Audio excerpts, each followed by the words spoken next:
in Europe, a man by the name of Rothschild, who claimed to be Jewish, made this statement. He really didn't care who was king or ruler, as long as he controlled the finance. That had spread out with not the intention of doing good, but the intention to become manipulators and controllers of the destiny of the world and nations. Europe had many conflicts. And the Rothschilds would finance both sides. That's right. That's right. What you don't understand is that war is a manipulation of money. That's right. You think you're fighting for democracy. A war to end all wars. Let peace reign in the earth. This is the tricky language that the wise and wicked use to trap the poor and the weak. It hurt to read of the Civil War. People in the South didn't want nobody freeing the slave. That's right. That's right. Abraham Lincoln was interfering with something bigger than just peace and war. That's right.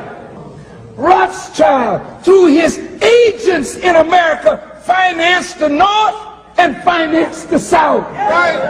Come on. And more lives were lost Right.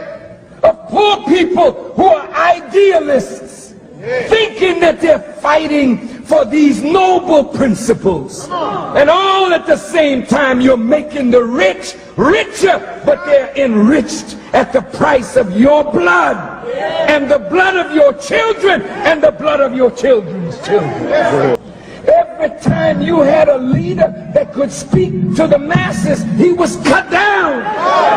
And he's cut down because the country is built on the backs of poor white, poor black, poor Jews. The Federal Reserve that prints the money is not owned by the government. That's right. At 1912, when Woodrow Wilson was elected, the debt of America was about $1 billion. When Woodrow Wilson left office in 1920, the debt had risen 800 times what it was when he came into office. How did that happen? 1913, IRS is established. Why was the Internal Revenue established? Because those who took control of the money knew that they were going to increase the debt of the country. And they had to have a way to recoup the debt. Woodrow Wilson comes in, and he's going to keep America out of the war. The war started in 1914. He's keeping America out of the war. This is the way they talk when it's time to get elected.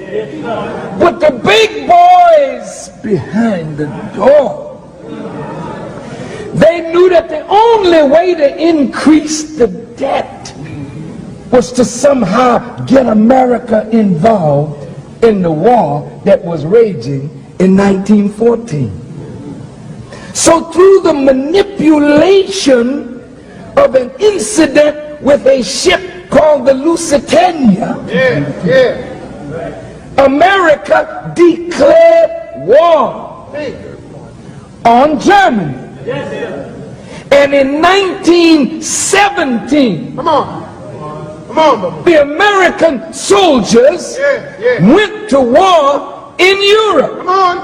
And in order to fight the war, America had to borrow money.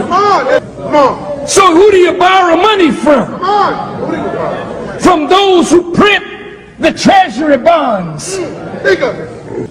Then they put interest on what America borrows. So the poor people are taxed to pay the interest. Come on. That's right. Now, World War I is gone. Hitler rises. Hitler starts moving in Europe. Ain't nobody saying nothing. And guess who financed him? But Warburg and Rothschild, these are Jews. And some in America financed Hitler. Come on. Come on. Expose it. Warburg, a Jew, can travel in Europe at the height of the war, That's right. sleep in fine hotels, while Jews are being burned in ovens, not knowing that the whole thing was manipulated by a handful of wicked men. J.P. Morgan, Yes. the Rockefellers, Yes. Come on. Loeb and Kuhn, Come on. and Schiff, Yes, sir. and the Warburgs, and the Rothschilds. These are Anglo-Saxons and Jews, because it don't make no difference when you get to a certain level. We don't see ethnicity, we see money.